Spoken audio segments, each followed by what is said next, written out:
castle in western Ukraine. Just taking a look at a new set of armour that we've produced. This is Yorick, one of our blacksmiths. He's made this himself, and it's an example of our chemical blackening techniques that we've been using, as well as sort of a hammer or rough forged appearance. It's based on some 14th century finds, the fairly iconic Visby Brigantine. We've made some adjustments to make it a bit more protective, as well as fully articulated leg and arm harness, and some nice beziques sitting right there. So with this set of armour, we have two options for helmets. We have here the bassinet helmet, which is pretty good looking. We also have a sugarloaf helm without a moving visor, more like a transitional great helm. So with the bassinet here, we have a wonderful riveted mail aventail. This is just going to last a lot longer than butted mail. It's blackened and has hammer marks all over it, and then has the removable clap visor, so hinges up with a hinge on top of the head, and then it is entirely removable if Yorick wants to pull it off.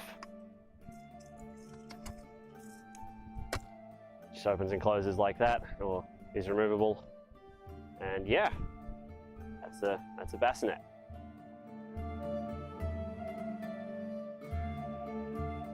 Now next we have the gauntlets. These are essentially our basic model of gauntlet with a new surface treatment on them, and they're made out of mild steel with a chemical blackening agent applied to them so that they go this wonderful black color, which contrasts nicely with the hammered brass edging.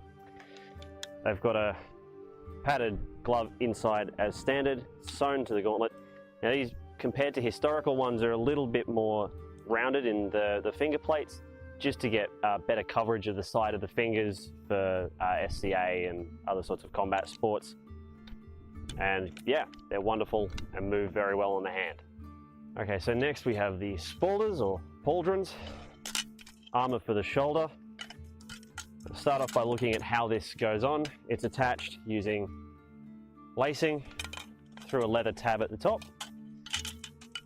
These have 3 lames that protect the gap in between this and the arm harness, compresses when the arm moves, and has a bezique or shoulder rondel to protect the armpit. On the inside you can see the 3 pieces of leather suspension that make this compression possible, and we have cast brass buckles to keep it closed on the arm. It's a little bit nicer and contrasts very well with the blackened surface of the spaulders. Now we have the Brigantine. This is protection for the chest, made out of 16 gauge steel using solid rivets. It's attached to a leather exterior to sort of protect it from the elements and to help it move and articulate with the body. This is based on some finds from the Battle of Visby in a mass grave. We've made a few adjustments just to make it a bit more protective. So if we look at the back, you can see there are plates covering the top back of the piece. In the original, this would have simply been a piece of leather used to attach it to the person or to the wearer. We've added this so that if you get hit in the back, there's a bit of something there to help. Yep, it's made out of a leather, solid rivets, and a 16 gauge steel.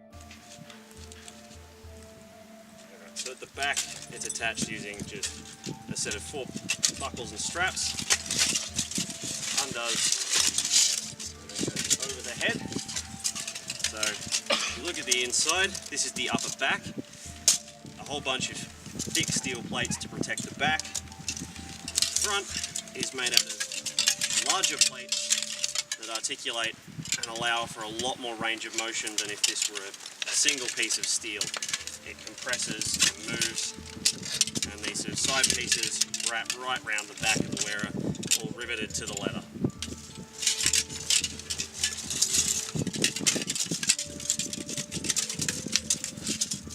Another great thing about this is you can store it flat it's going to be able to sit flat, transport easily. Now we come to the arm harness. These are fully articulated. This leather tab, like the spoilers, attaches to some lacing sewn onto the gambeson. Has a full range of motion. It'll compress more than most people's arms will, while still offering protection. This is very similar to the other Western arms that we offer, with the slight difference that we've made sure that there's a lot of more anatomical shaping to the forearm, which makes it more comfortable around the wrist and makes it sit nicer and look better. It's 16 gauge steel with the same chemical blackening applied to it, brass trim, and yeah.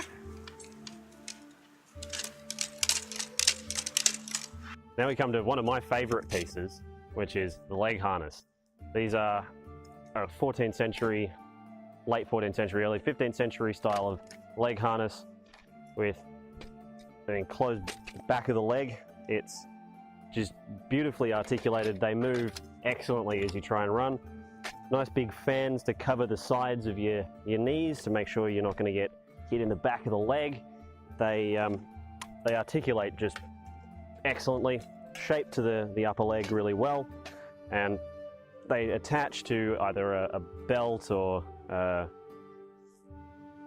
where are you going? I'm not done. I'm not done. All right. They attach either to a belt or to a vest underneath the armor, or to the gambeson itself, using some points to tie it on with this leather edge up the top. Now we've made one change to the lower leg, just to make it easier to produce and easier to fit to the wearer, and that is we've used leather at the back of the greave to stop it from, rather than having to create a full metal anatomically shaped back of the leg, we can get this to sit and fit the person a lot more easily. They are still flared at the base and anatomically shaped to the shin, so they're going to sit comfortably and hopefully not chafe or pinch in the way that something just a simple tube might be. Like the rest of the suit, these are a 16 gauge mild steel with a chemical blackening agent applied to them. Should keep some of the surface rust off, though it will still rust eventually. And brass edging and a nice beaten up, hammered appearance that just sort of makes it look really cool.